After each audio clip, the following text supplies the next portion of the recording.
Yo, Brent Faiyaz back once again for another episode of the Talk and Play Blurred Cast. Thank you so much for tuning in once again to hear me blurt out about whatever it is I'm interested in at the moment. Today's episode, we got some things in the headlines. Joe Biden doing stuff, some people going to jail, and a few other things. We'll get into the headlines right after the intro though, so don't need to explain that very much. Game chat, some release dates have been announced for video games we've been looking forward to. Some PlayStation news, Nintendo news, Xbox news. It kind of packed out in the game chat, but good news there, so that'll be fun to talk about. The playlist, music, obviously new. NLE Chopper got some new shit out that I was fucking with. Money Long, the new Cochise album, Brent Faiyaz's new project, some music video reviews. The playlist should be fun. Obviously, we're going to be hearing music throughout the episode from the playlist, so make sure you keep your ears tuned in for those transitions into the next segments so that you can hear whatever it is I've been listening to lately. And in the watch list, a few things. The trailer for Rap Shit finally came out. Issa Rae's new project on HBO Max. I'm excited for that. We'll talk about it.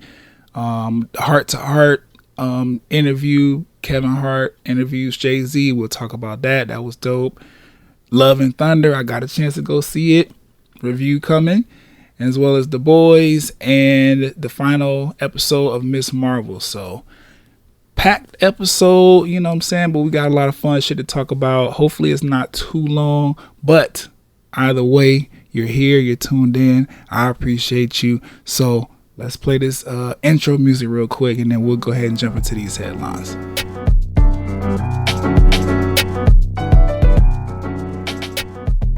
Starting with, like I said, Joe Biden had some very interesting news for us over the past, week or so. Whenever it was, I dropped the last episode for the Blurred Cast. He signed an executive order protecting abortion rights and reproductive health care, and says that he will veto any national bans that Congress may attempt to pass during his presidency. The signing of this executive order means that essentially access to abortions and medical abortions, because there's a difference. One is I just don't want to have the baby. Another one is I have to have this abortion because either the baby will kill me or the baby died or whatever the case might be. A little morbid, but those things are protected underneath this executive order. The right to emergency medical care is protected. The privacy and sensitive health information. I don't know if you guys are paying attention, but recently things like the Flow app and other period tracking apps or whatever for women have come under scrutiny, or not necessarily scrutiny, but there's been a surgence of fear because underneath these abortion bans and things, the information that those particular period tracking apps house could be used to target women for specific things dealing with their sexual health and wellness, which obviously is a huge invasion of privacy. It's information that, of course, women and other people who have periods would want to protect, but because our world is crazy, or at least the U.S. is crazy, we got a lot of shit going on here that threatens all of that. So Biden signed an executive order to protect those things. Access to contraceptives, that is birth control for women, that is condoms for men. The female condoms probably somewhere underneath that umbrella as well. Everything that you would need in order to not get pregnant or not conceive is protected under this executive order. Also, providers and their clinics are protected. So any abortion clinics or just clinics in general that cater to sexual health and wellness, they're protected under this executive order from anything that could come as far as the Roe v. Wade thing being overturned and whatever else Congress got up their sleeve to try to fuck us over as people. They working. Biden said, not on my watch. As well as access to accurate information. There's going to be a lot of information coming out that's going to be misleading, a bunch of stuff that is going to try to skew your opinions away from, being okay with abortion, or even in the opposite direction of not being okay with abortion. Like, there's things coming out, a bunch of lies, a bunch of fake news, as the Donald would call it, that are dangerous to us as a society, because we need to know what's going on, like for the facts with this kind of shit. And all the fake news, all of that shit, this executive order will kind of help weed some of that stuff out. Not necessarily sure in what ways, but these are just the things that are protected underneath this executive order, which is dope, because for a long time we've been watching the Democrats just kind of sit back and let shit happen, talking about they can't believe Congress did this and we'd have never thought that this would happen, or whatever the case might be. Well, them motherfuckers made this shit happen. I'm glad that Democrats are finally saying, okay, well, they wasn't playing, so now we need to put some things in place to protect our people, because the country deserves protecting. If Congress is not going to do it, if they're going to sit up here and pass all of these crazy laws and allow things to happen that jeopardize our health and well-being, then obviously we would expect our president to step in. He did that, so I'm at least appreciative, even though Democrats have been disappointing this entire Joe Biden presidency. AOC came out not too long ago after the whole Roe v. Wade thing was announced, and she laid out some very, very clear plans on what Democrats could do in order to fight back, or whatever the case might be. I wonder if Joe Biden and Mrs. Kamala Harris have decided to implement this executive order because they saw that she was right, and those are things that you could do to help protect Americans. Just something that's going through my brain, because when AOC decides that she wants to run, I'm definitely putting my vote behind her, because that woman understands things about progression, and just, I don't know, she's just a good centerpiece for American ideology and just things that we as a country are supposed to be valuing and upholding, based on the right, or the fact that this land is supposed to be for the home of the brave, and have this American dream attached to it where we can do anything. Like, AOC, she's at least appears to me at this point that she's like really for the people. She's very smart. She always comes up with creative ways and very concise and unapologetically straightforward ways to handle certain things that our people that we've voted in as our elected officials or whatever just don't seem to grasp. She's younger. She's, just an amazing person. If you're not following AOC, I think you should at least head over to her Instagram or Twitter or whatever and see what she all about, her talking points and things. Plus, she is a gamer like us. I've checked out her Twitch streams many a times. She's not on there just talking politics. She's actually playing games with us and is very knowledgeable of gaming culture and stuff like that. So that's always a bonus to have somebody that at least understands the world in a similar way that you do, trying to make the world a better place. That's dope. But outside of all of that, Joe Biden also awarded Simone Biles a Presidential Medal of Freedom for being the most decorated gymnast in American history. That's a big, big deal. Simone Biles is not even 30 yet. I don't even think she's 25. She might be, but I know she's not 30. But yeah, she's like 25 years old. She done received like a ton of gymnastics like awards, and not just like, a bronze here, silver. Like, she got golds, like a bunch of gold medals. And this awarding of the Presidential Medal of Freedom makes her the youngest person in history to receive one. So a shout out to Simone Biles. Denzel Washington was also awarded one, but unfortunately he has COVID at the moment. He couldn't, go up there to accept his Presidential Medal of Freedom. But Joe Biden and Miss VP have said that they are going to honor him publicly at a later date. So we're waiting on that because, you know, Denzel means a lot to entertainment and just black culture specifically. So we definitely want to see him in the right way get his Presidential Medal of Freedom, because that's a big deal. And shout out to Joe Byron. I keep saying Joe Byron. Shout out to Biden and his whole administrative team or whatever for recognizing two incredibly talented black people and making sure that they are forever immortalized in American history by receiving this Presidential Medal of Freedom. In less entertaining or positive news, but also very much welcome news, Derek Chauvin, you know, the white man that murdered George Floyd, he's been sentenced to 21 years in prison. Don't really have much more for that. Y'all seen the video. Y'all know what he did. Y'all understand George Floyd is no longer alive because of this man. Black Lives Matter protests, riots, or, you know, whatever they want to call them anyway. All that shit happened. Well, 21 years. Don't think that is enough, but it's something. Rot in jail.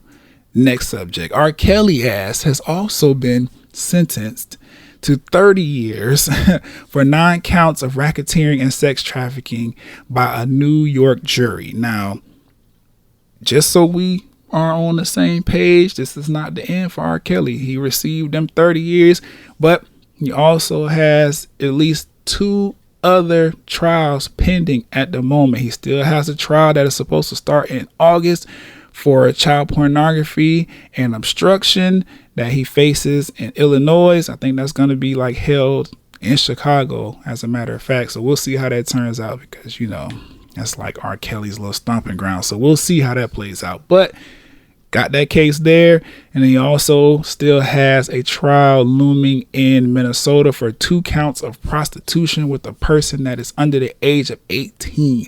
So if everything works out the way it should, R. Kelly is probably going to be underneath the jail, and we'll never see him again as far as freedom is concerned until his funeral, in which we probably won't see that or care about it either. Just happy to get 2 monsters off the street. I understand the cultural relevance and importance that R. Kelly has, but don't care. I've been off R. Kelly for quite some time because I'm disgusted by all of these allegations and all these things that he's done to women, boys, and little girls. Like, it's too much. I'm ready to just let it go. I've been stop stepping in the name of love. I still believe I could fly, but not by R. Kelly standards. Like, we're good over here. He's fine. He hasn't made anything that has caught my attention musically in several years. So it is what it is. I'm okay to let the monster die in his jail cell. Moving along, a quick message to whoever it may concern. The 4th of July is over. I don't know why we're still, or not, I ain't even gonna say weird because I'm not doing anything of the sort. I don't know why you guys are still shooting fireworks, and it's weird because like these things are happening in the daytime where you can barely see the fireworks like blow up. Like, what's the point of still launching off all of these rockets, making all this noise, just disturbing people just to do it? I don't get it. It's weird. I know this happens like every year, but I really would like for it to stop. The 4th of July is dead and gone, and we are on to other things as far as the calendar is concerned. Like, catch up, let that shit go. I don't know why you niggas decided, oh my goodness, the fireworks, they 75% off now that 4th of July is gone. Let's run down there and spend a little bit of money we have left in this looming recession and buy all of these fireworks and keep shooting them every fucking day until we run out. Like, what's the purpose? I'm ready for it to end. Please and thank you. That is it for the headlines in this episode. Let's go ahead and play some music real quick while we transition over to the game chat.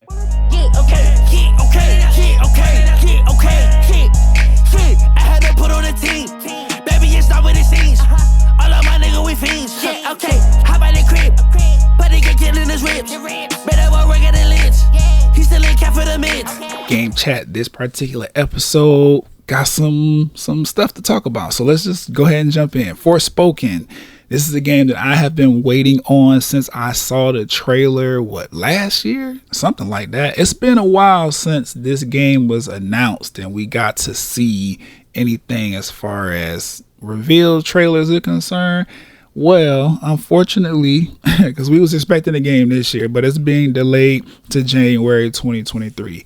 Now, the expected release for the game was like holiday season 2022, so that's anywhere from like late October to Christmas time, but they pushing it back to January. I don't know what the extra time is going to do, but if it means continuing to work on the game to make sure it's perfect and when it comes out we won't have any issues or whatever, I'm fine with that. I just want to play the game and I want to enjoy it at its completion in entirety. So if you need, extra couple weeks or whatever the case might be, do your thing. Just don't keep pushing it back because I want this game.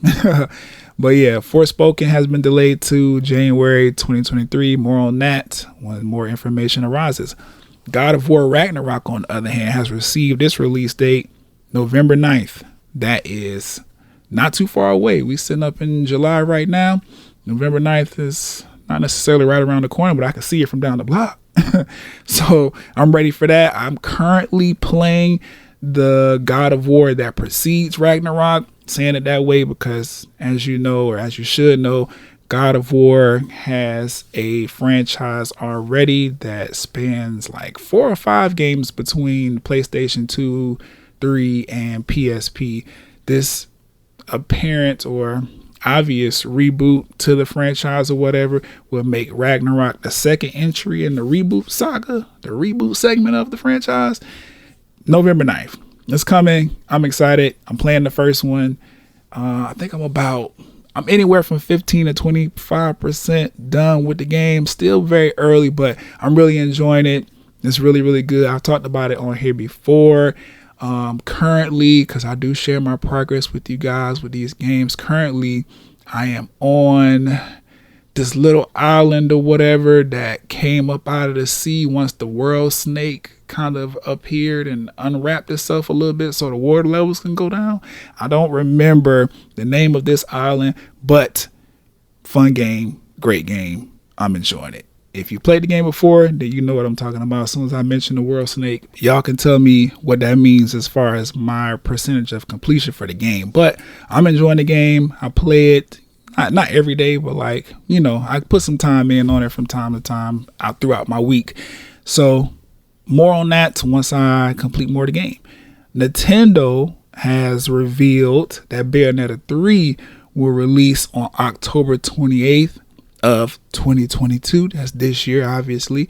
Also, very, very dope game. It's crazy though, because I've never played a Bayonetta game, but I'm excited for Bayonetta 3. I don't understand how this could be possible, but I do know that since the reveal or the release date has been revealed or whatever, Bayonetta is going to go through some changes price wise. So I'm probably going to cop the first 2. I think there's a bundle out somewhere that I could play both or whatever just to prepare for 3 because I want to get 3. The reveal trailer for the release date, it was a whole gameplay trailer as well. The story looks like it's dope. The gameplay obviously looks dope or whatever. It's very, very akin to Devil May Cry as far as the gameplay is concerned. I love Devil May Cry. I played tons of those games out of that franchise. So definitely going to check out Bayonetta 3 when I get the opportunity to and make sure I beat it. Maybe get it for a Christmas gift. Who knows? But dope.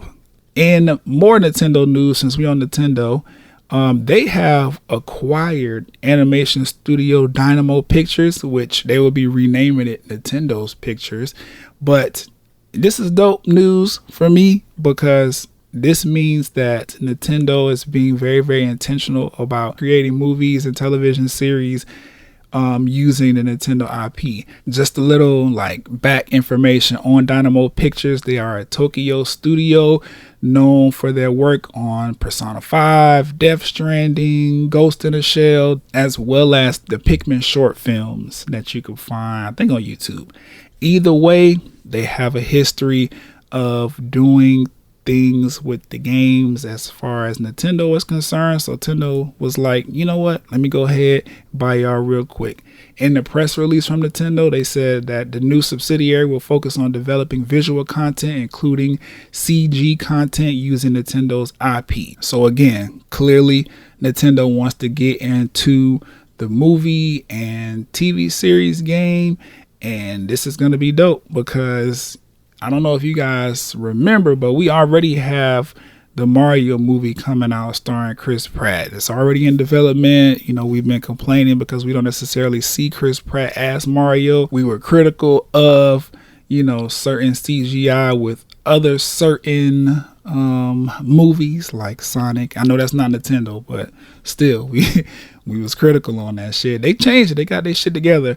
But yeah, I think Nintendo is quite serious about making films and television. So they said, you know what?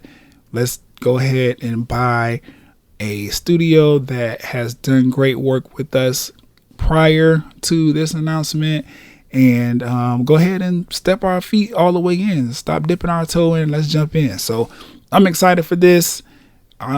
Probably gonna see the Mario movie just because, you know, gamer or whatever. And I don't mind Chris Pratt. I don't see him as Mario either, but you know, movie magic and shit like that, they can definitely do things to make that more of a viable option as far as casting is concerned. So I'm excited. Obviously, Nintendo has a ton of IP, but they focus, you know, on their bread and butter, which is fine. Because that means Pokemon movies and TV series, which Pokemon has created an incredible series that's only on YouTube at this point, I believe. But Nintendo getting behind that, maybe could turn it into something else. And what else? Zelda, that is a perfect IP for television and film adaptation. I could see Donkey Kong making a resurgence underneath this new endeavor into TV and film. I'm really a big fan of the Fire Emblem franchise. All of those games have amazing stories that could be turned into television series. You know, if Nintendo wants to get on their Game of Thrones shit, like Fire Emblem, it's a perfect IP to do that too. So there's a lot of promise there. I'm excited about it. Moving on to some PlayStation news. PlayStation announces a new rewards program entitled PlayStation Stars. This program, obviously, or not obviously, but it will be free to join. It is not unlike the Xbox, Microsoft kind of rewards program that they have for their players, or the Nintendo rewards program that they have for us as well. But this one in particular just gears itself more towards things that already take place in the PlayStation ecosystem that are not necessarily highlighted in a way that entices players, right? So PlayStation Stars will reward players with free digital goodies for completing various campaigns and activities like simply playing a game or participating in tournaments, which I don't know if you guys play or pay attention to your PlayStation calendars or whatever, but like Apex does it all the time. Like they'll launch these like tournaments or whatever that give you some kind of incentive to play Apex, you know, maybe a free skin or something like that. Well, PlayStation is also going to be giving you incentives for joining those tournaments as well, or just getting certain game trophies. Y'all know we have a pretty dope trophy system on the PlayStation or whatever. It is no longer just going to be like a bragging rights kind of thing, like, oh, I platinum this game, or I got all of these, you know, rare trophies or whatever the case might be. Like, you're actually going to receive tangible rewards for getting those trophies.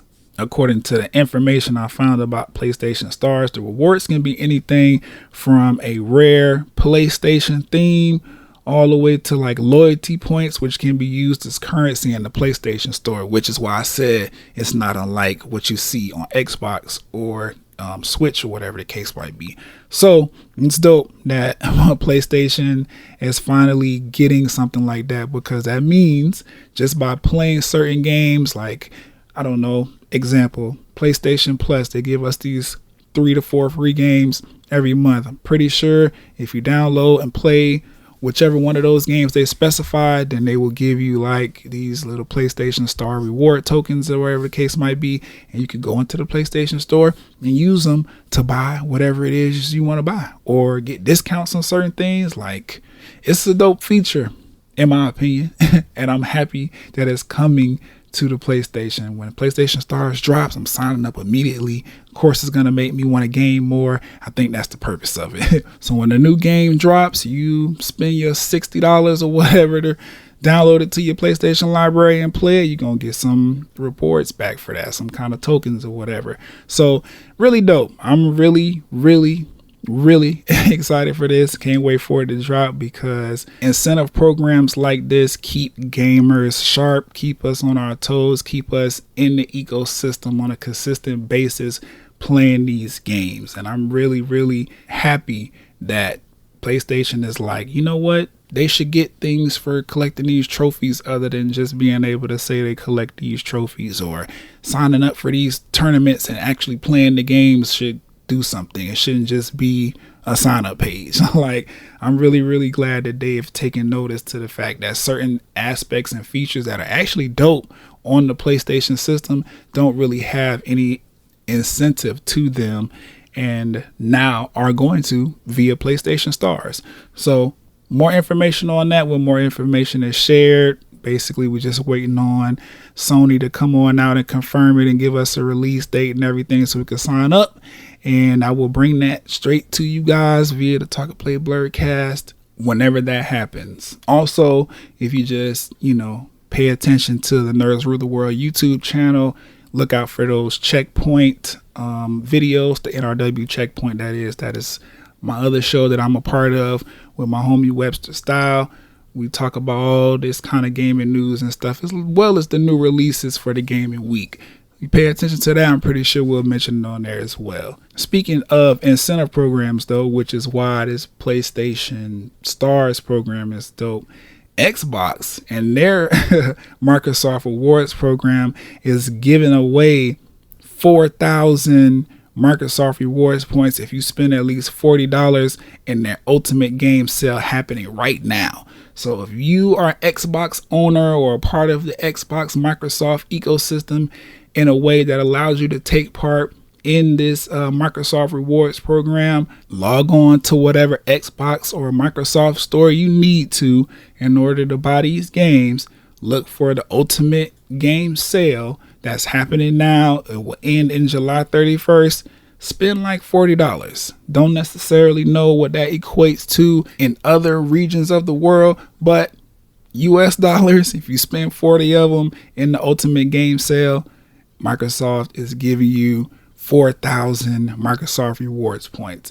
I believe that totals out to $40. I'm not sure, but it totals out to something that you could spend to buy more games or whatever the case might be. So you have until July 31st.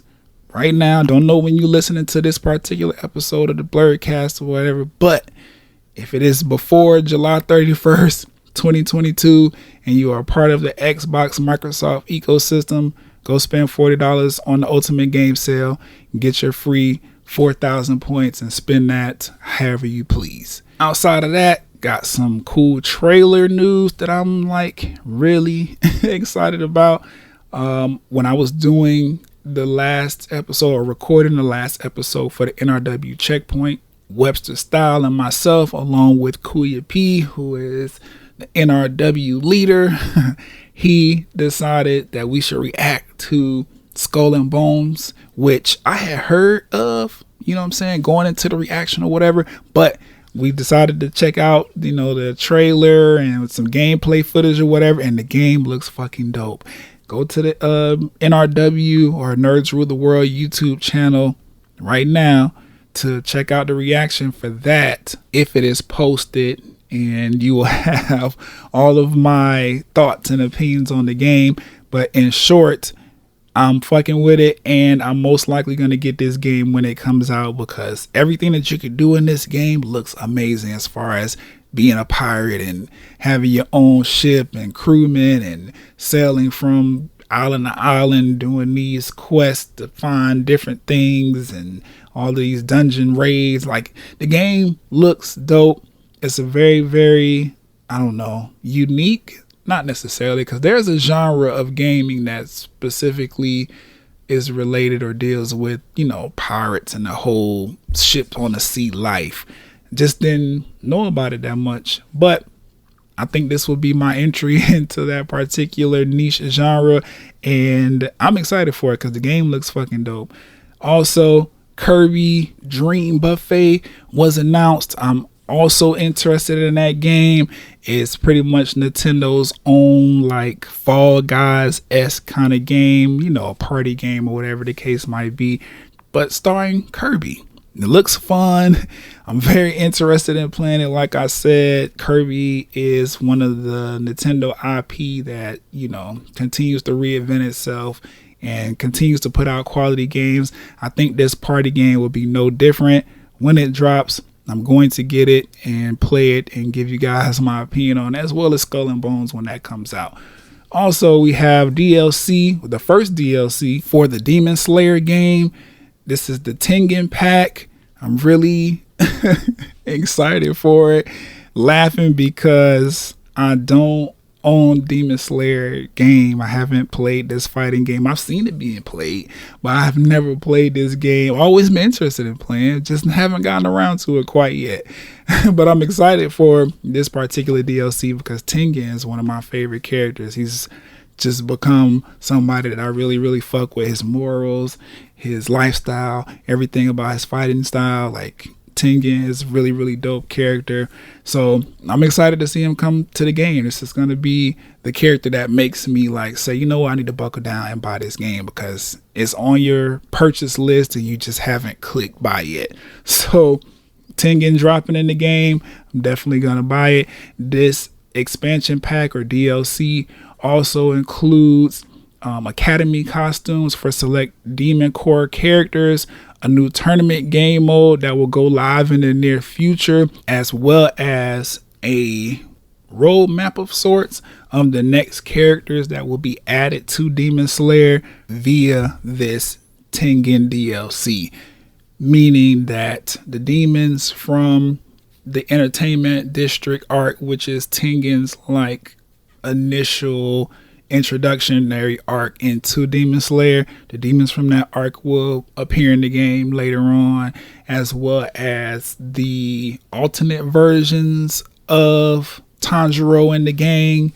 Nezuko, we're gonna get her demon form and shit like that. So the Tengen pack, if you are a Demon Slayer player, you need to have this shit because the character selection is about to get real now. And like I said, this DLC in particular is really going to make me buy the game. I'm like, as soon as I finish recording this, I'm going to the PlayStation Store to see what I need to do because I want to play as Tengen. And I also want these other characters and just to get immersed in the game. Like, the game looks great. It's a fighting game, not unlike what you would see with like Naruto Ninja Storm and shit like that. Like, there's a story mode that you can run around this open world village and kind of explore and take on missions and all kind of shit like that. It's a fun fighting game. It's not unlike what you used to from Shonen Jump, you know, fighting games or whatever, but it's Demon Slayer. And I love the characters on Demon Slayer. I love the story. The anime is amazing. Yes, I only watch in dub.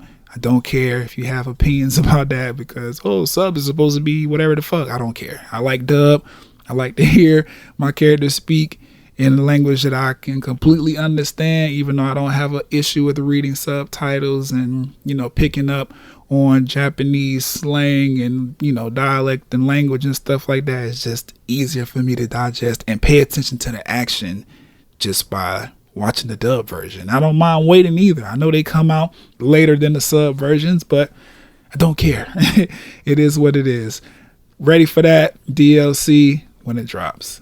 Gameplay trailer, Mulitversus. I don't know if y'all seen it yet, but Mulitversus has released their gameplay trailer, and might I say, this shit is going to be lit. I cannot wait to play it. It's gonna be free to play, so I don't have to spend any money. I could just download it as soon as it drops. It's gonna be cross play as well, which means I can have a version of it on my Switch, and still be able to play whenever I'm traveling. Like, it's going to be dope. For those of you who are not yet familiar with Mulitversus, it's pretty much Warner Brothers' answer to the long story Smash Brothers franchise. Like, it's pretty much Smash Brothers, but with Warner Brother properties and licenses. Like, that's just what it is. But I'm excited because based on the gameplay trailer, it has characters from multiple WB properties, not just what you would expect, like Bugs Bunny and shit like that. Like, there's Cartoon Network characters in here because, Warner Brother and Cartoon Network have that,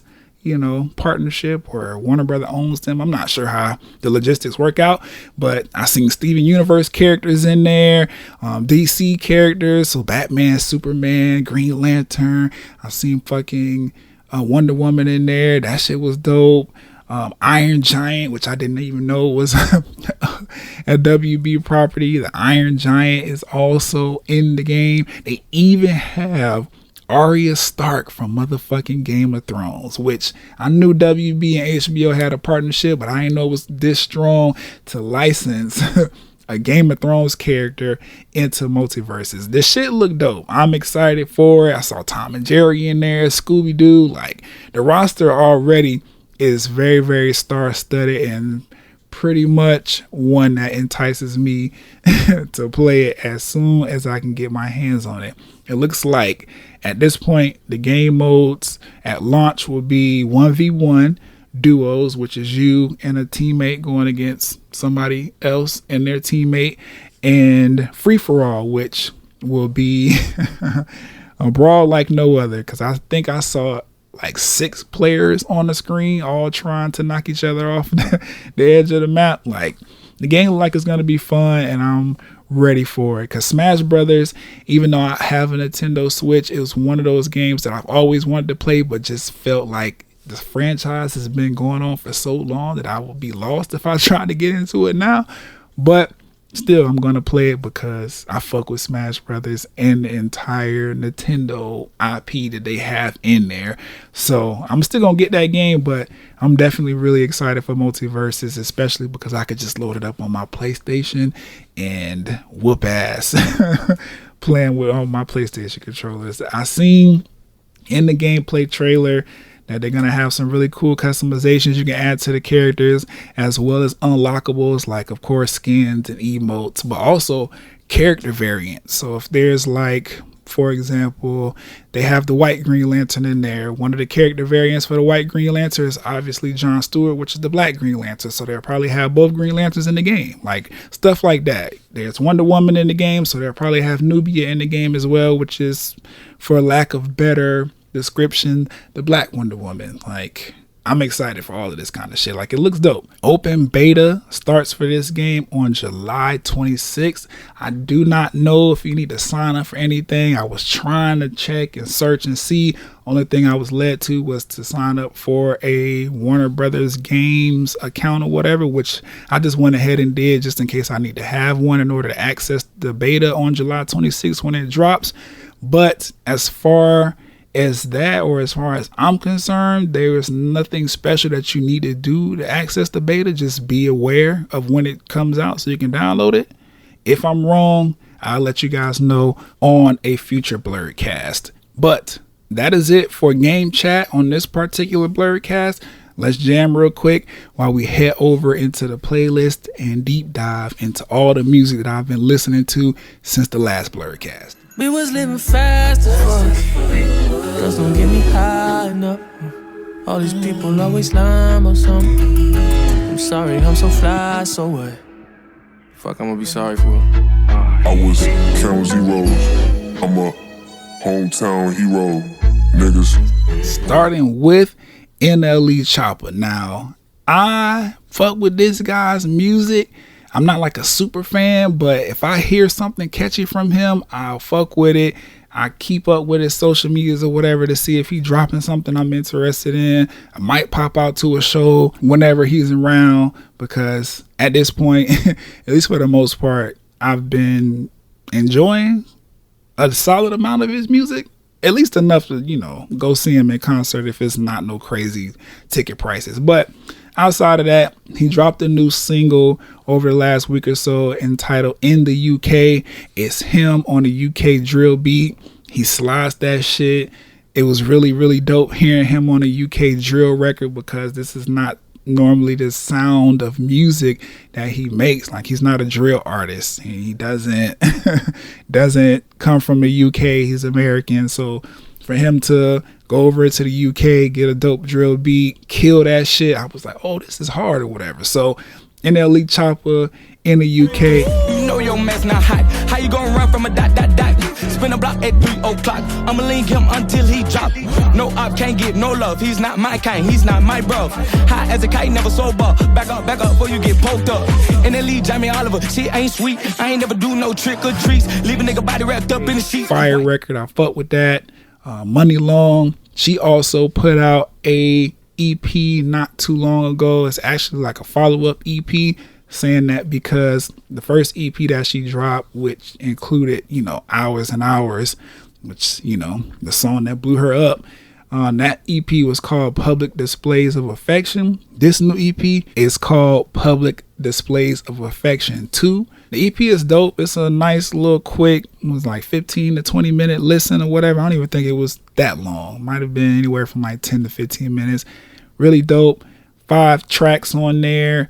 My favorite of the 5 tracks is Crack, which has like a melodic sample of 112's Cupid, and I also like the song Another. Those 2 out of the 5, like all 5 are dope, but for the sake of, just giving the project a simplified review, I really, really fuck with Crack and Another. That sound wild. So I fuck with Crack.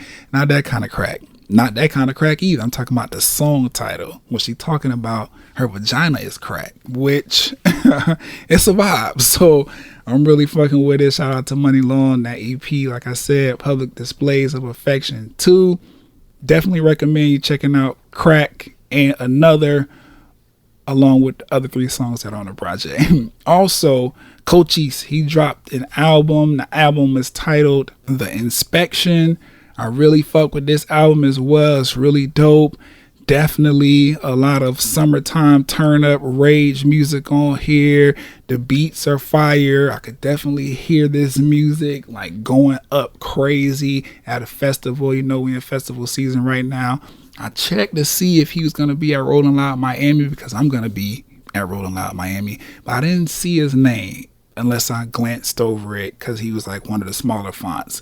Not sure, but hopefully, because I want to turn up to this shit at the festival with all his other fans.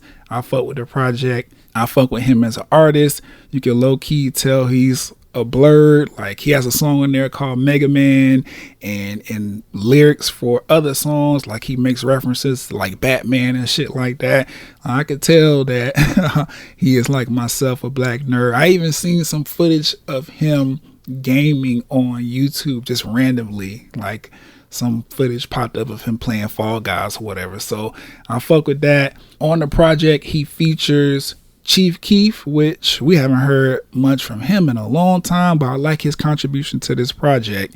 Young Nudie, Sam Wise, Blaze YL, and Mally. All the songs on here are like fun, simple, repetitive, catchy songs. Not necessarily the most lyrically impressive or whatever the case might be, but like I said, this is festival music, it's turn up music, it's rager, mosh pit music. So I don't expect it to be like Kendrick Lamar caliber, J. Cole caliber type lyricism. I expected what I got from it, and what I got from it, I was fucking with. The album is sequenced really well because all of these songs are simple enough to just create a dope track list based on the beats and, subject matter and shit like that. So like I said, fucking with the project. He kind of reminds me of like Playboy Carti and Lil Uzi Vert. I would have actually liked to hear both of them on this project, but Cochise is like a newer artist in that space, so he might not have worked his way up in the musical social ranks or whatever the fuck to get a Playboy Carti or Lil Uzi Vert on this album. But maybe in the future. I just know that their styles of music all favor each other, but they're all different and distinct at the same time, with Cochise being different in himself with his like voice changes and inflections and lack of emo songs. Like, he don't really have too many emo depressing, like, oh, I want to die and murder and somebody killed this person and this bitch playing with my heart. Like, he don't really have most of those. Like, it's all turn up music, you know, celebratory. It's typical rap nigga shit. Like, it's a more upbeat, positive side of this kind of mumble rappy culture that's happening in music right now. I fuck with it. My only criticism of it, if it is even a criticism based on the way I just explained this project, he sticks to the same flow most of the songs. Hopefully next project we'll see him start to expand his sound and his flow and his lyrical ability. But like I said, this project is not necessarily meant to be like that, just based on my opinion. I feel like he knocked it out of the park for the style of music he likes to create. But this is album number 2 of Sounded Like This, so at some point I am expecting him to grow a little bit, even though it doesn't have to be like significant. Just, you know, maybe not the same flow every song or just something different. But there's enough difference in the sound of this music or whatever for me to enjoy the full project. Like, not every song sounds the same, but they obviously favor each other, which is why they're on this project together. My favorite songs off of this album as of now, because I've been riding around to it like consistently, gaming to it, everything. Like, I fuck with the project. Mr. Professor, Double It Up. I really like Double It Up. Double It Up is probably my favorite off of the album. Nice featuring Young Nudie is also a good one. I really like Don't Run as well, featuring Sam Wise, Blaze YL, and Mally. Jet Flex is another one that's really good, as well as Turn It Up. I've actually featured Turn It Up on a previous Blurrycast, so you've heard his music before on here. He has a video for Jet Flex. It's quirky and fun. Which, like I said, he kind of got Blur energy with him, so I feel like he's on that wave. There's a jet, and he's on it with his friends, and then they crash on this mountainside forest, and we just see Cochise running around, turning up in this forest, and trying to, I guess, hunt or chase this man that's in a gorilla suit. I don't know. You can clearly tell it's not a real gorilla. It is just somebody dressed up as a gorilla. It's meant to be not super serious or whatever, so I really fuck with it. Jet Flex is a cool video. He also put out a video for Finally, which is on this project. It's more celebratory, just like the song itself is celebrating him finally getting money off his music. We see him splitting money with his team and celebrating them, and then he's giving money to like a homeless person and signing all these new deals and shit like that. But then it also has like this reoccurring orchestra theme, because the beat, if you listen to the beat, there's a lot of string instruments in it that you will hear from an orchestra. So I was like, oh, this is cool. He kind of paid homage to the lyrics, but also paid homage to the production of the actual song by making sure that theme was in the video. I thought that was dope. It's a really, really cool video. Turn It Up also has a dope video.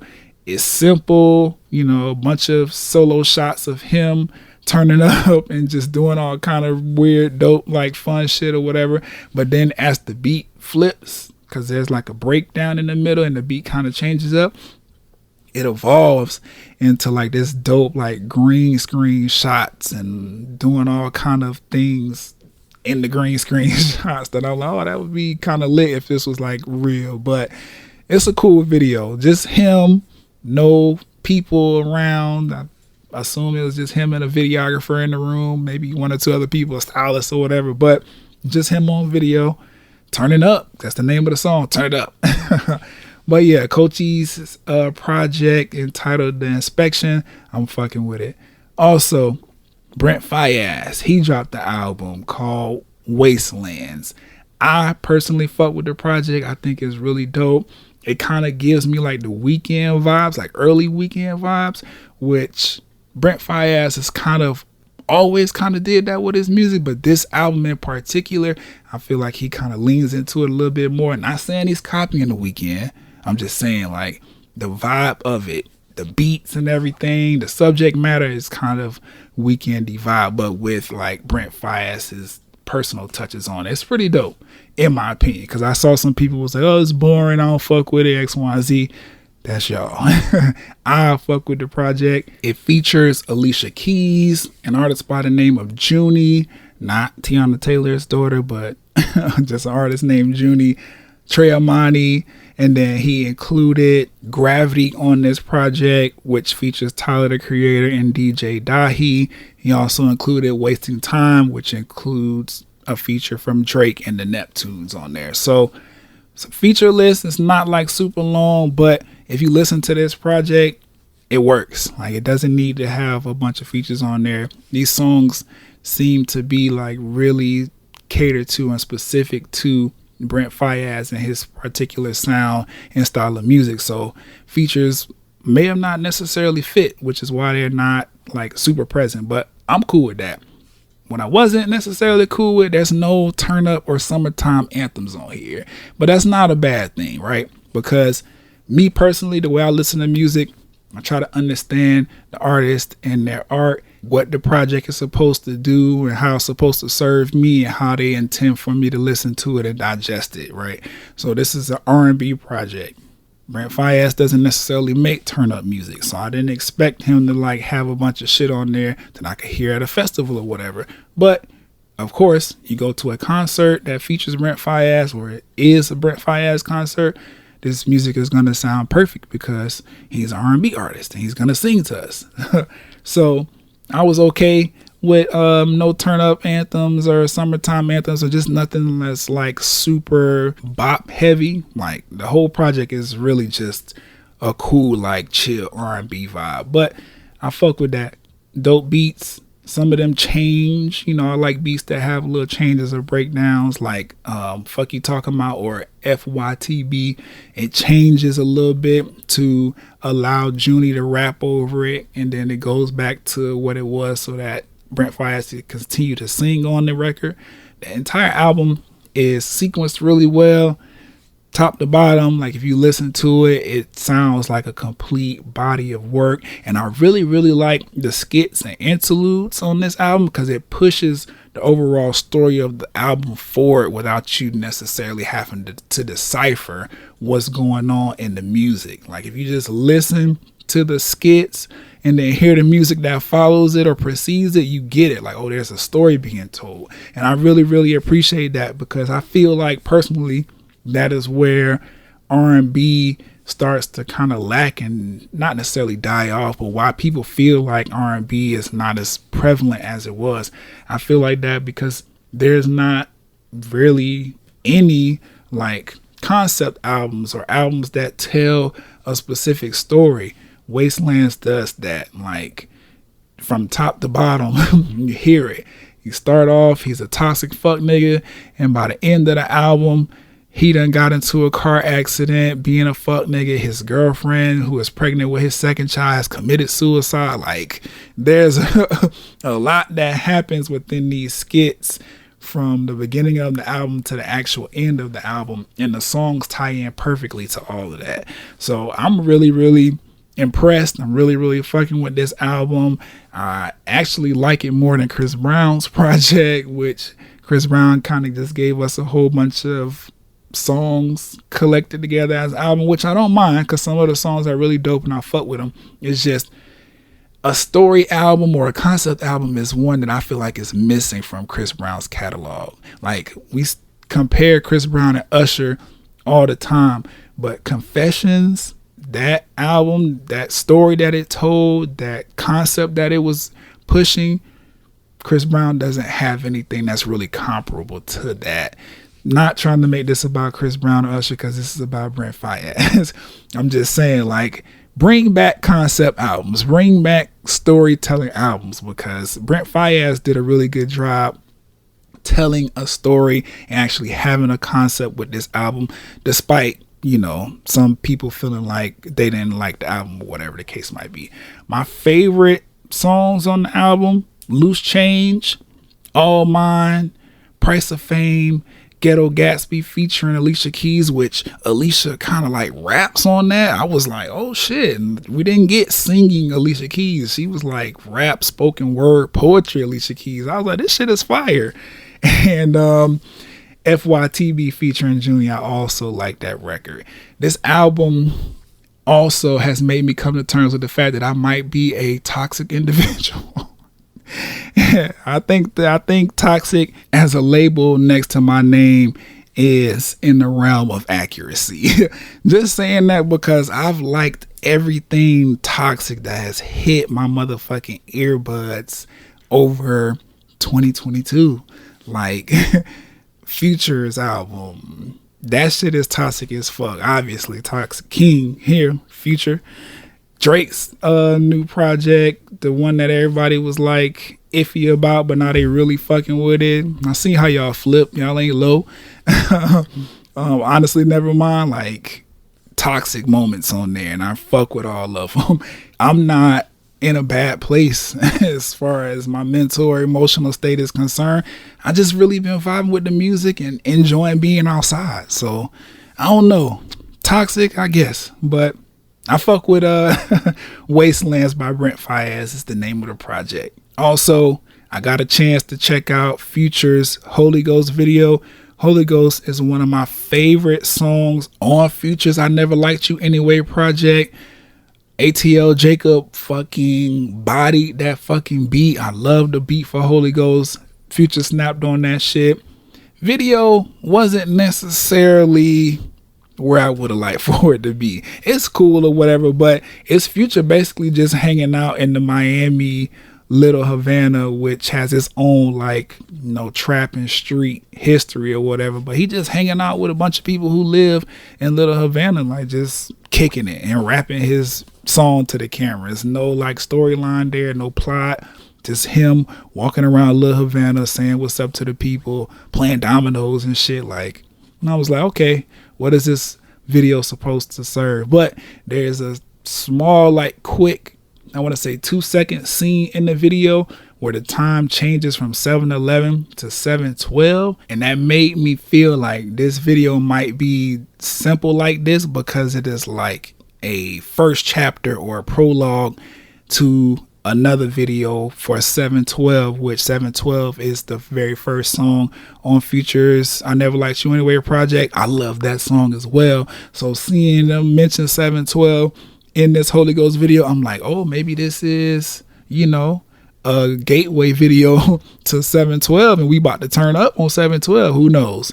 But I hope that's what they do because this video just, it was cool to me, nothing special. But 7:12 is also a lit ass song, so I'm hoping that Future finds a way to do something cinematic now that he is, you know, kind of put us on notice by putting that specific time in this video. But that is it for the playlist this particular Blurcast episode. Let's jam one more time real quick and then slide over into the watch list so we can discuss all the things I've been watching since the last Blurcast. What's between my legs? You didn't know that it could get you hooked like that. Straight crack. I'm telling you it's crack. Wanting you is crack. Pure spite. Have you on a track. Keep you coming back. Straight crack. I'm telling you it's crack. Wanting you is crack. Starting with a quick trailer review for Issa Rae's rap shit that is supposed to be streaming on HBO Max starting July 21st. I'm really excited for this. The trailer looks dope. The show looks kind of funny, but outside of that, I'm really intrigued by anything that takes music and really chronicles a come up story, like from start to superstardom. Like, I'm really interested in stuff like that. Reminds me of Entourage a little bit, but you know, the Issa Rae Black Girl Magic version of it, and I'm all the way here for that because Entourage is one of my favorite HBO series to this day.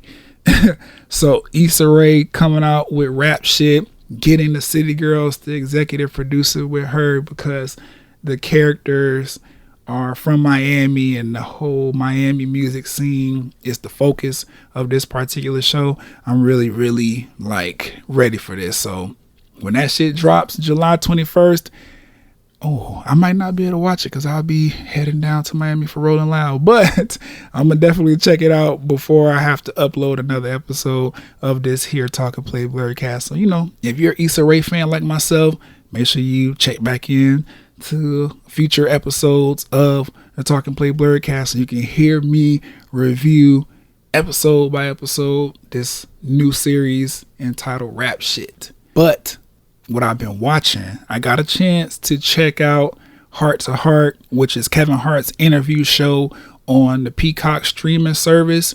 It is currently in its second season, and episode 2 featured Jay-Z. Now, this is the actual first episode that I've watched in its entirety. I don't know if y'all remember, but there was a viral moment that happened, I want to say a few months ago, maybe last year, when Kevin Hart was interviewing Don Cheadle, and Don Cheadle mentioned his age, and Kevin Hart was like, damn, you remember that. Well, this is where that particular viral moment comes from, this Hart to Hart interview show starring Kevin Hart on the Peacock streaming app.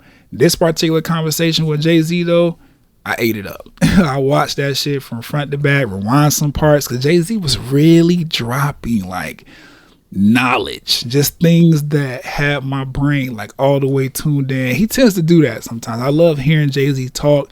He's a great conversationalist. He really knows how to articulate himself.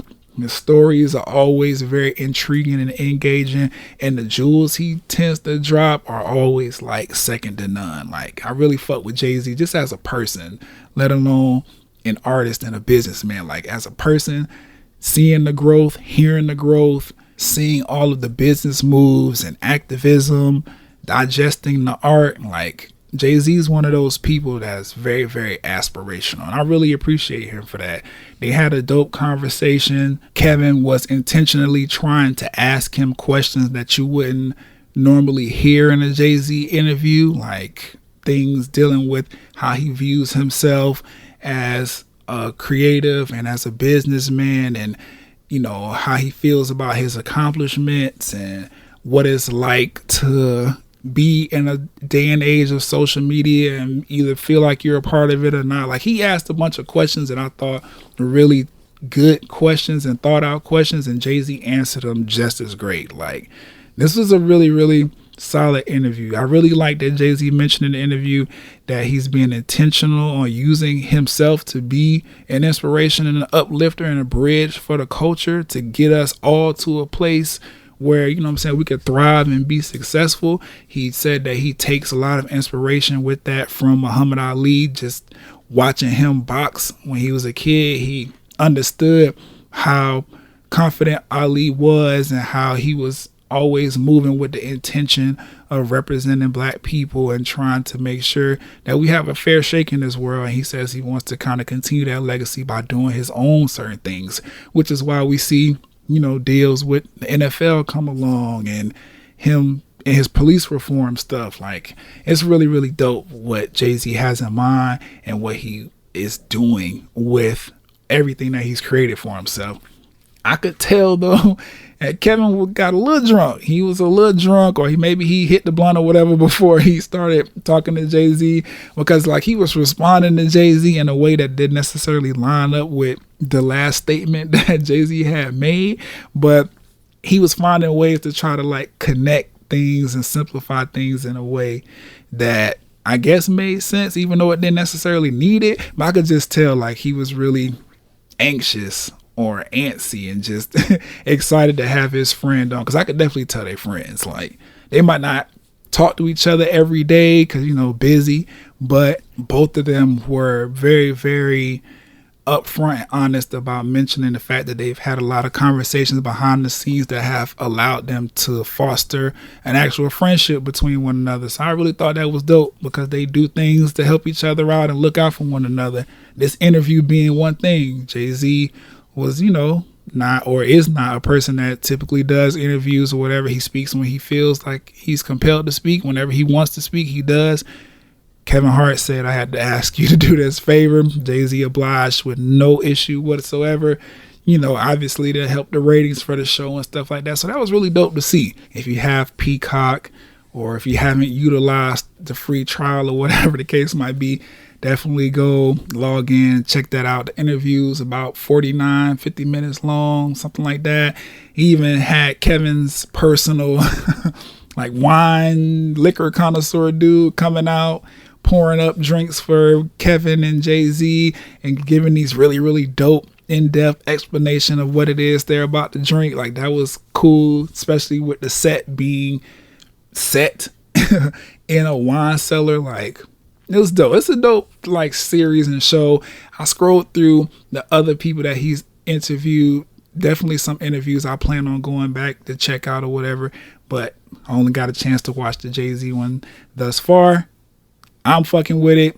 Definitely going to be adding Heart to Heart to my regular watch because that shit is good. I really like the questions that Kevin Hart was posing. I really like the way Jay-Z was answering them. I'm really interested to see what he's asking these other people that I saw that I want to check out or whatever.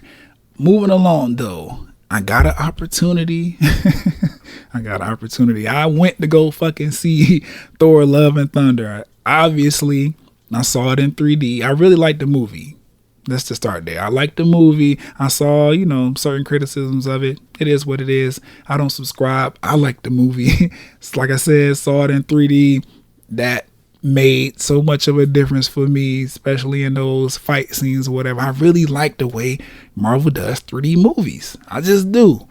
Of course, it's superheroes, so there's always going to be some element of CGI, special effects, and all that other shit. A 3D really, really emphasizes all of that shit and makes it look amazing. So this is my plea to you. If you watch Marvel movies in the theaters, just pay the little extra money for the 3D. You won't be disappointed. It don't hurt your eyes. It don't give you a headache, all this other shit. Like people think, like that's old 3D technology. We in the new. The real deep 3D, that shit is fire. And it does not fuck with your brain and your eyes at all. I enjoyed it. But the movie itself was very funny. It was low-key a romantic comedy now. Like, I'm looking at it and I was like, all right, there's a lot of LOLs in here. I was really, really, really enjoying the screaming goats. That shit had me rolling every time they popped on the screen because they was literally screaming every time they came on the screen. And then this whole love triangle between Thor, Mjolnir, which is the hammer that we are accustomed to seeing Thor with, and then Stormbreaker, which is the axe that he had to forge after Mjolnir was destroyed by Hela in Ragnarok. There's this really funny like triangle happening because Thor can talk to his weapons and they talk back. You don't ever hear them speak back, but you know, they have a psychic god link or whatever the case might be. And once Thor seen Mjolnir pop up with Mighty Thor, who is Jane Foster. Spoilers, by the way. Sorry about this, but it is what it is. You see him like, wow, what's going on? I didn't know you was back, you know, in one piece, because Mjolnir got destroyed into like a bunch of pieces, but Jane was able to make them bitches reassemble and take on the role of Thor as Mighty Thor. But then Thor is like trying to coerce Mjolnir into being his weapon again, and the Stormbreaker is like jealous about it. Like doing a little funny shit, like making him fly weird and fucking up the Bifrost so they can't get where they were trying to go, and like slowly coming in on screen looking at him crazy, like, you just gonna keep talking to this fucking hammer while I'm floating right here. Like, it is funny that this is all a part of the Thor zeitgeist, but it's really interesting, and it made for some really, really funny moments within the movie. I'm glad we got to see a little bit more of Thor with the Guardians of the Galaxy. I don't know if we'll be able to get like super into that whole run that Thor had with them because of the way the MCU was set up, but anytime we can see Thor interacting with the Guardians, acting like he's the captain of the Guardians of the Galaxy is going to be a good time. I really enjoyed that. We got to see Heimdall's son in the movie, which is dope because he played a really, really important role to the story. And if you know anything about the MCU, or if you've just been paying attention, like, black men don't really get a opportunity to lead things or be important to the story. Of course, we have Black Panther, and then now we have Captain America, Sam Wilson.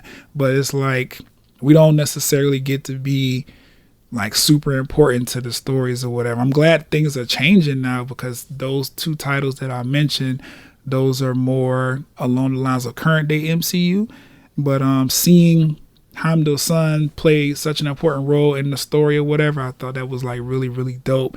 Even to the point where they kind of spoke to like a social issue or whatever, because Heimdall's son was named, I think, Astrid. And in this movie, he was like, no, my name is Axel now. And Thor was like, your dad named you Astrid. He's one of my best friends. I'm not going against that. Like, your name is Astrid to me.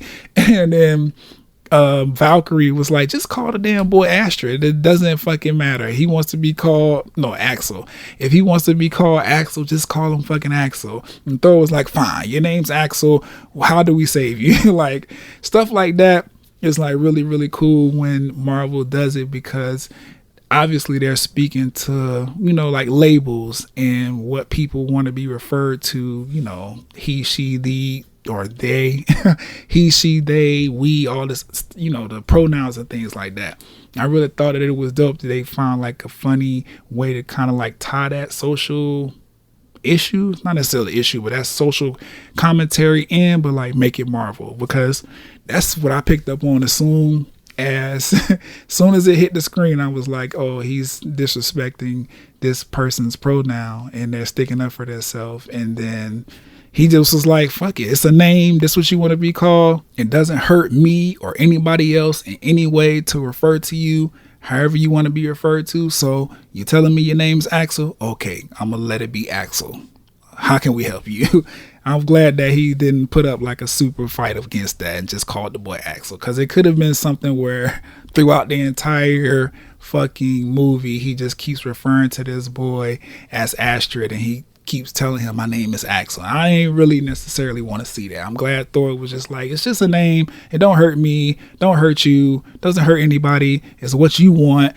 I fuck with you as a person. You're my best friend's son. So even though I'd rather honor his wishes, I'm gonna honor yours because I care about you too. Like, I fuck with stuff like that. My only criticism, I guess, or the main one at this point, right? Because I only seen the movie one time. I might see it again, but I probably won't. Which that might be saying something about the quality of the movie. I enjoyed the movie. I thought it was really good, but it's not calling me to see it again, if that makes sense. Maybe when it comes on Disney Plus, I'll watch it again just to like experience it one more time. But I'm good with my one-time theater experience. This, as of now anyway.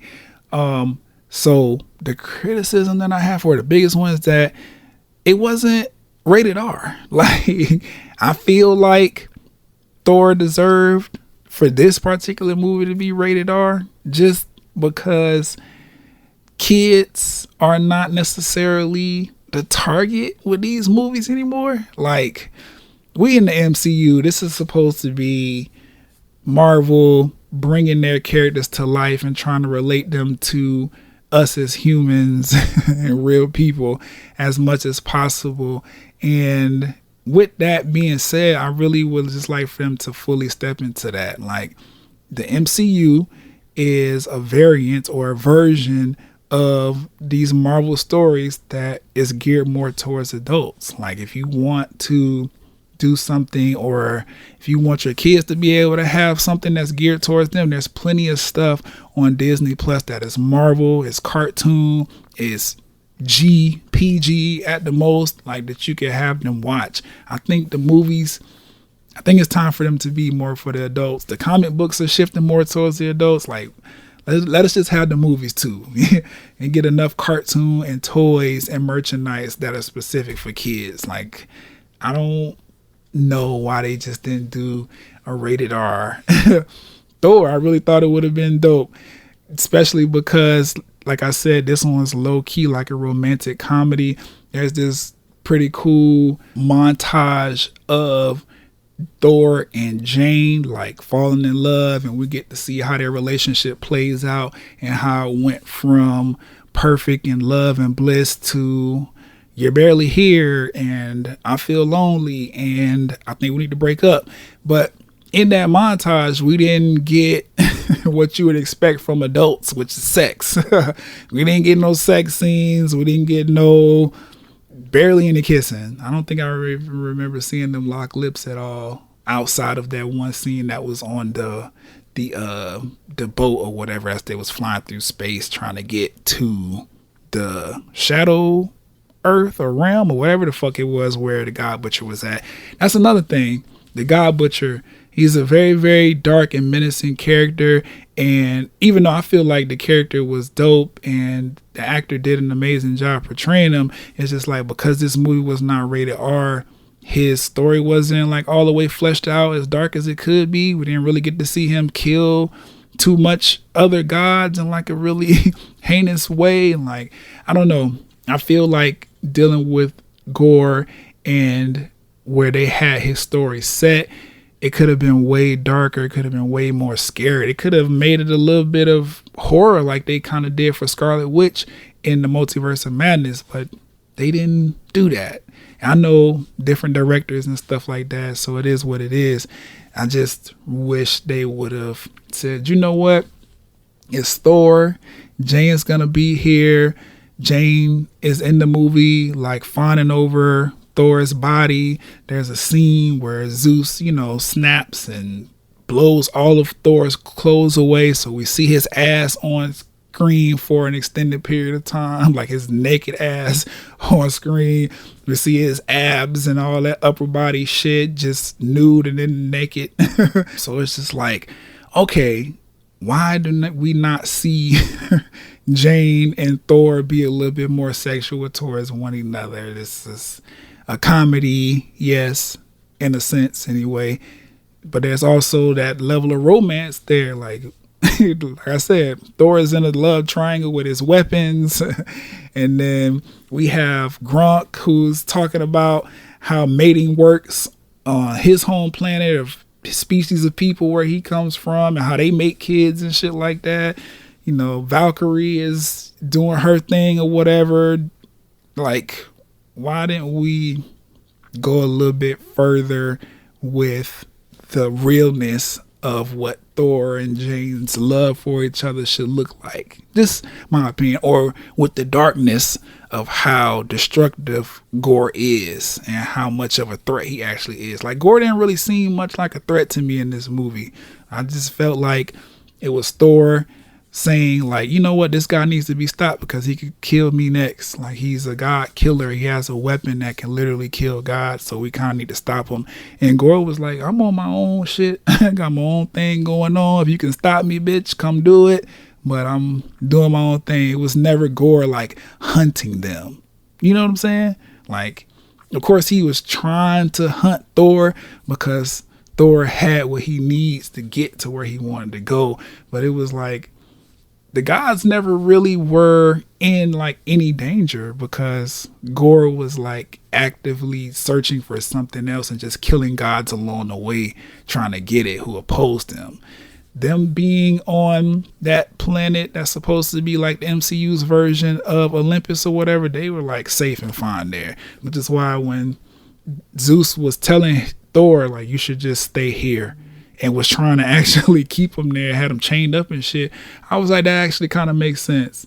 He knows what Gore needs in order to make his nefarious plan happen, and keeping Thor here would pretty much just ensure that would happen, because nobody except for the gods know where this god planet is, and you'd have been fine there. But it is what it is. I really enjoyed that entire scene because we got to see other gods that, we're accustomed to, Zeus, and I think Hera made an appearance, and Hephaestus. I think I saw a bunch of other gods that we know from like Greek and Roman mythology and stuff like that. So that was dope. The post-credit scene was pretty dope We got to actually see Idris Elba reprise his role as Heimdall as he welcomes Jane Foster into Valhalla, which is the god heaven that gods go to when they die an honorable death. So that was dope to see that Jane, you know, even though she lost her battle with cancer or whatever, she still made it to Valhalla, and Heimdall was also there.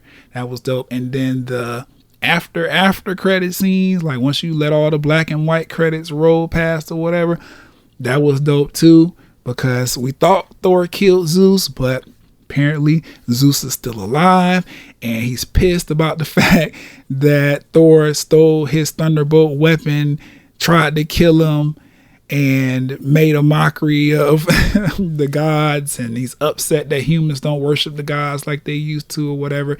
So he's sending his son Hercules to go track Thor down and whoop some ass. So obviously Thor is going to be returning. That is what they said at the end of that post-credit scene. Thor will return in the MCU. So can't wait to see that. It's going to be an epic battle, seeing Thor, son of Odin, fight Hercules, son of Zeus. And whenever that happens, I'm going to be in the theater watching it in 3D. But yeah, Thor Love and Thunder, it's a good movie. I really fuck with it. I know some people didn't necessarily care for it or whatever, but I did. I fuck with it. Moving along, we have, what is this? The Boys, episode 8, which is the finale for season 3.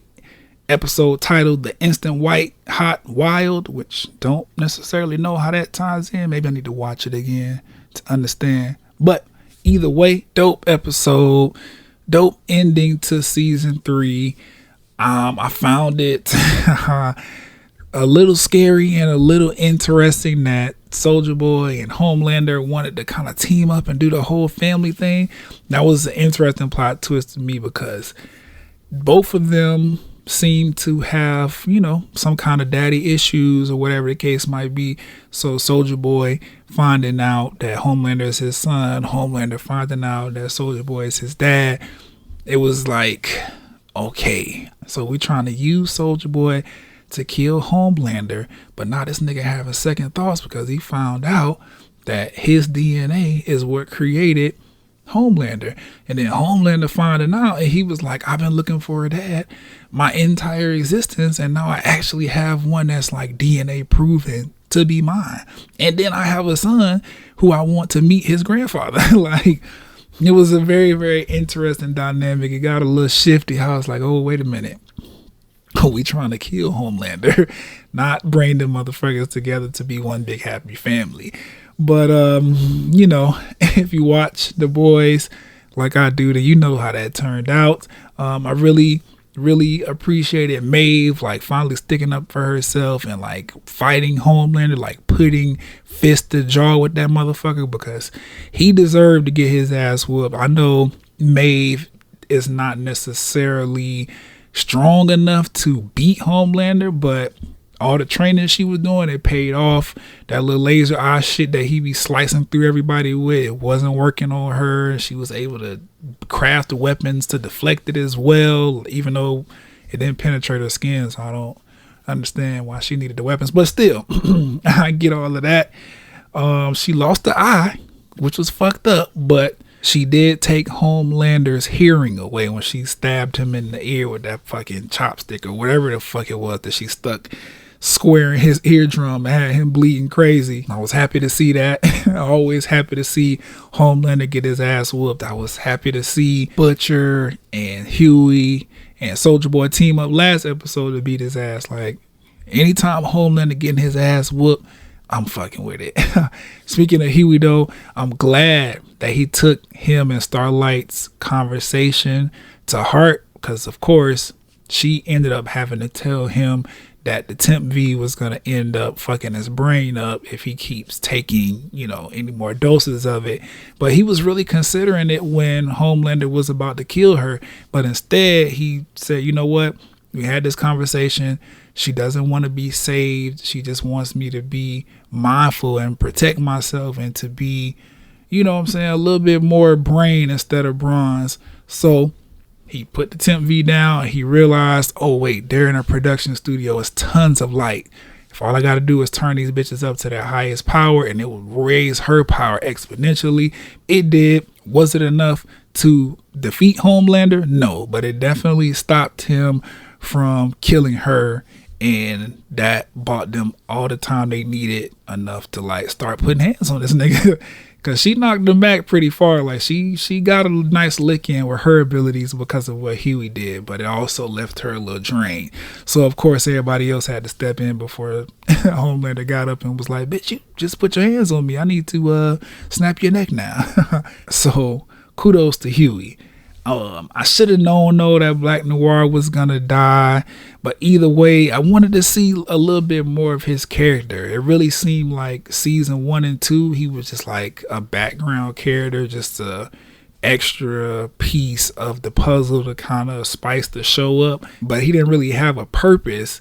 And then they just kind of threw him a purpose towards the end of season 3, which I don't know how I feel about that, because he was like a black character, but like people didn't really know it was black because he always wear his costume and his helmet over his face and shit like that, except for Homelander. Homelander used his little x-ray vision to see through all of that shit or whatever, so he knew Black Noir was black, and he appreciated him for what he brought to the table and looked at him as like a brother and one of the few people who would turn his back on him. But he ended up having to kill him because Black Noir knew that Soulja Boy was used to create Homelander, which made Homelander be like, you didn't tell me about my father, so now you have to die. That was whack to me. It just was. I would have appreciated Black Noir being able to team up with Huey and the gang and like really fight Homelander and like have a fair shake at it, versus Homelander just throwing a temper tantrum in their private quarters and deciding to rip his heart out his chest. Like, I don't know. I didn't really fuck with that, especially we just getting to learn about Black Noir and, you know, his mental conditions and what he had to go through in order to be where he is. Like, I want to see that story fleshed out a little bit more, especially with A-Train's redemption starting to happen in this season, which we'll probably see more of in season 4. I wanted to see how A-Train wanted to reconnect with his blackness and be a symbol or a beacon of hope for black people. I wanted to see how that was going to translate once he started to understand noir better and actually realize like, oh, you're a black man under that costume. You like to be like teaming up with me or whatever so we can like rep for the community or whatever. But Homelander took that away.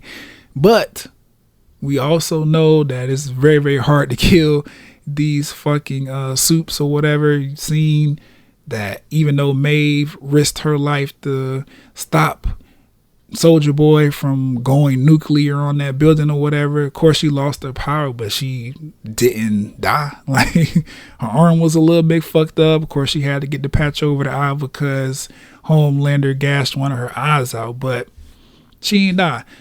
Also, A-Train didn't die. His heart literally stopped functioning because, you know, he was running too much and his heart couldn't take it, or running too fast and his heart couldn't take it. But he didn't die. They just put the other boy heart in him and he back better than ever now because he got a superhero heart, so he can run for days and days and days at crazy levels of speed and be fine.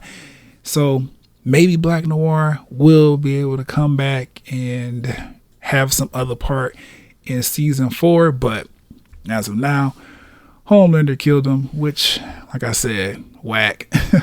But I'm glad Milk is starting to get some closure with the whole Soulja Boy situation. Like, he's having conversations with everybody individually about what that means for him, and he's starting to kind of come to terms with the fact that these things happened and that he's okay to move on from them. He's even letting his daughter into the history of his family and why he does the things he does and why he acts out the way he does. And I feel like that was dope to see, especially Milk's a black man, his daughter's a black woman or black girl because she's still a teenager. I don't know her age, but it was dope seeing that black family dynamic take place and then them open up a little bit, or him open up a little bit to include his daughter on his trials and tribulations so that she's not in the dark as to why he is the way he is and why he's not around as frequently as he would like to be. That even kind of shed some light as to why his relationship didn't work out with her mom. So like it was really therapeutic for both of them, more so Milk, but I'm glad he included his daughter in on that because she did need to know. I forgot who told him to tell her. Was it Frenchie or was it Starlight? I forgot who told him to tell her, but like that was a good call because she did need to know. The last scene though was like very, very eye-opening though. I caught, or at least I interpreted it as like a little metaphor. I'm speaking about the scene where Homelander introduces the general public to his son or whatever, and then somebody who is not a Homelander fan shows up to try to like protest, throw something at Homelander's son, and Homelander immediately fries this nigga with his eye laser beams, blew up his entire body, blood splattered across all his supporters, and they were just like shocked at first, but eventually they were like, yes, this is what we need from our superheroes. Like, don't let nobody fuck with y'all. It was metaphorically, to me, a sign of how this country, speaking about America or the US, rewards the behaviors of destructive white men. Like, I just took that as a metaphor for that because, nigga, what? He blew up somebody for throwing what?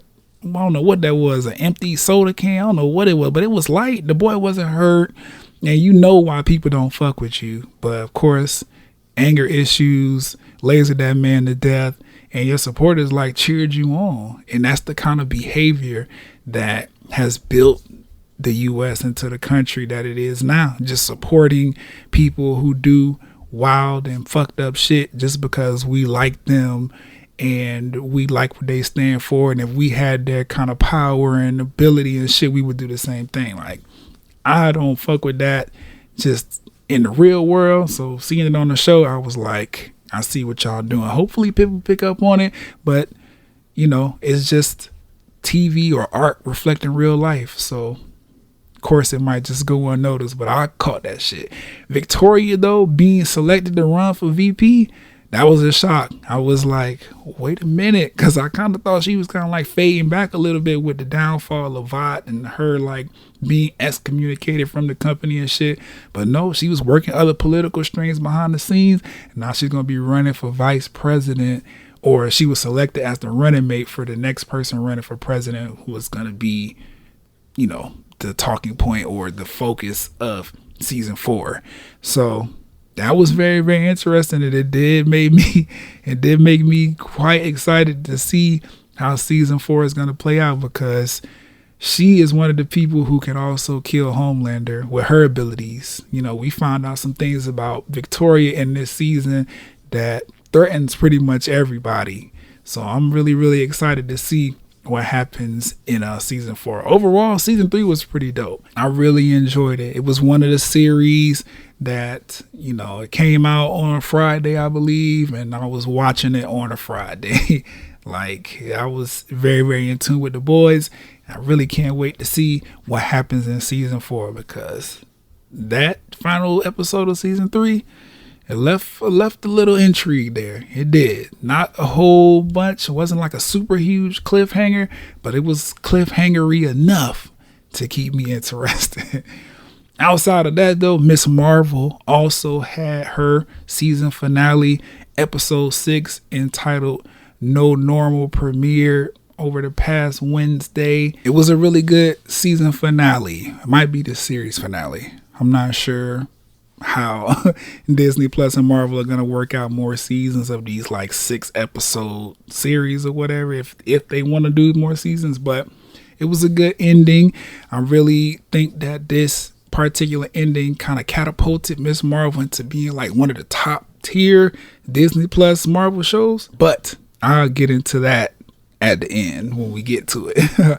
I didn't expect her mom to gift her MCU suit. Like, that kind of caught me left field. I'm like, you started off being this like super strict mom and always looking down on your daughter, and now you giving her like MCU costume, and that shit is like super tailor-made. Like, how did she make that? Who made it for her? And how does she get the money to do it? Like, you see the suit for Kamala Khan on episode 6. Like, I don't think a parent would go to those lengths to make sure that suit was looking that fucking fire. But it is what it is. I'm not hating. I was just like caught off guard a little bit. I just expected somebody with a little bit more resources, geared towards superheroes to give Kamala a super suit, not just her regular everyday mom. But it is what it is. I was shaking my head though at the teen drama trope that they decided to just casually carry on into Ms. Marvel, which is 2 main characters having a kissing scene in the middle of an intense battle or situation. I'm like, people, they are shooting like real guns, real bullets at you. They shooting guns you never seen. These things were shooting like sound waves and light waves and all kind of shit. I'm like, why are y'all stopping right now to share a kiss? I was like, that part of the show, that part of the episode really, I was like, come on now. We can't get away from this, huh?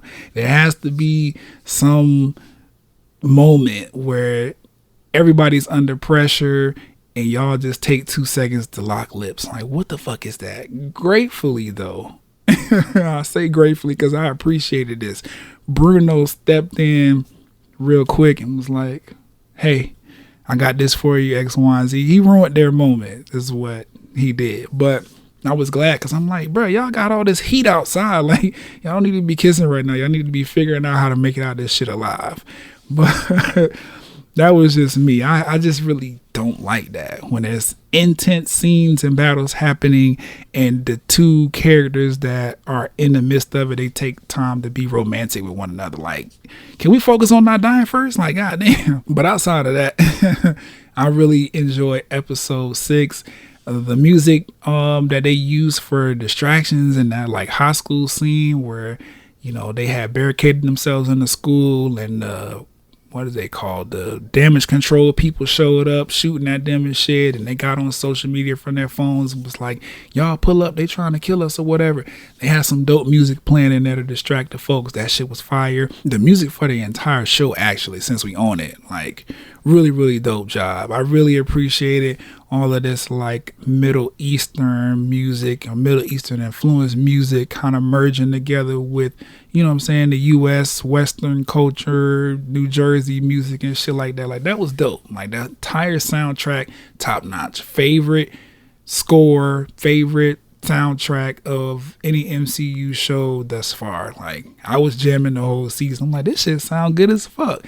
Made me really like look into some of these Middle Eastern style artists or whatever to like get a better sense of understanding of the music. And a lot of the shows haven't been doing that. It's just been, you know, typical run-of-the-mill music, but they really did their shit with the music in this series. The entire series had dope music just throughout. Something else that caught me off guard, though, I didn't really see Kamran becoming an anti-hero. Like, I expected him to be mad about, you know, what happened to his mom and everything, but I didn't expect him to, like, go on a rampage and have the quality control people. They were shooting real bullets at these kids. That also threw me off. I ain't mean to just cut myself off like that, but I was just like, damn, why the fuck they shooting real guns at these children? But I don't know. Marvel, Disney, what was that? Either way, like I said, I didn't expect for Kamran to become like an anti-hero, whatever the case might be. But this little white lady, what's her name, Alicia Rayner, who's been typecast into these like villain roles or whatever. Like, I need to see this lady act in another capacity, but she kills her roles. She did fine in this particular series as well. It's just, I'm starting to notice like everything she's in, she's an anti or an antagonist. So like, damn, I didn't know white women can get typecasted like that. But it is what it is. Kamala finally got her like embiggen formed, or at least named it, or whatever the case might be. That shit was dope because it lines up more with her comic book persona and comic book powers and shit like that. I was happy to see that they like kind of kept some of her core power aesthetics, even though we took like a different turn with the way her powers show up visually and how they manifest it for this particular MCU show. So that was cool. But also something that threw me off, like she was telling Kamran, you need to get out of here and escape from the harbor. This is when she had the little dome up with her powers and they were like shooting and trying to get in. Then she like punched the ground and a hole just kind of fell and it was big enough for Kamran to crawl through and actually get to the harbor. I was like, what? Y'all are not around water, at least from what I could see. And how did you punch a hole that fell like that and was able to support a person crawling through it and ending up at a harbor? I was like, all right, now y'all taking this this superhero artistic license a little bit too far, because there's clearly no water around this particular area where they at. And how she punched a hole and that shit just kind of just caved in and was big enough for a human to fit through and scurry all the way to the harbor. I was like, all right, yeah, that one, I wasn't fucking with that. That was weird to me. Also, I was expecting when Kamala called Red Dagger, I was expecting him to pull up and actually help them fight. But nah, he just met Kamran for lunch at the little harbor spot that he ended up crawling over to. I don't know. It was weird, but I guess I'll just overlook it because, like I said, I enjoyed this episode. The entire series as a whole was really good, so I'll let that slide, I guess. But I think it is dope how they also included like an origin for Kamala's like Miss Marvel name or whatever. Like her dad sat out there and talked to her and told her that Kamala in their culture means Marvel, and then he called her his little Miss Marvel or whatever, and then she was like, I like that name, and that's how we got Miss Marvel. I thought that was just dope, just because it added a little bit more of a sentimental flair to the TV show itself and then to the character and her namesake and everything like that. I thought it was dope. But what I really thought was dope was the very, very end when Bruno basically tells Kamala, like, you know, even though she has these mystical powers tied to the Seek and everything like that, that her genes are also mutated. She has the mutant gene pretty much, which further opens up the gates for the X-Men to come into the MCU. You remember we saw Professor Xavier in Multiverse of Madness, and when he came on the scene, they played, you know, a little snippet of the X-Men, you know, instrumental, that famous theme music that always plays with the X-Men or whatever. They did the same thing when Bruno was explaining to Kamala that she has a mutant gene. They played the little X-Men music. I was like, oh shit, it's really happening. Like, they about to put the X-Men in the MCU in a real way, and I really fuck with that. I saw some people were like a little, you know, iffy about it because in the comics, Miss Marvel is actually an Inhuman. She's not an X-Men, but at the end of the day, Marvel is using the MCU as like a variant story to all of the stories that they've told in the comic books and in the cartoons and shit. Like, it's its own like universe of Marvel, so they can kind of take the characters wherever they want to, really, and not necessarily have to be guided or dictated by the stories told in the comic books, because that's just how I look at it. In the comic books, that is one universe. The comic book universe is its own thing. The cartoon universe is its own thing, and then here's the movie universe is its own thing. Multiverse of Madness got all these cartoons and comic books and movies all trying to tell stories for these very specific characters, but they're doing it in their own way based on whichever universe they're a part of. So I'm looking at it, I'm like, you know, it is what it is. And then if you know anything about the Inhumans, they are mutants, kind of. They just not like the traditional mutants we used to, like X-Men and stuff like that. They are humans that have a mutant gene that only activates on a certain like occurrence to like give them their powers or whatever. They're not out the womb like most mutants are and just having these powers.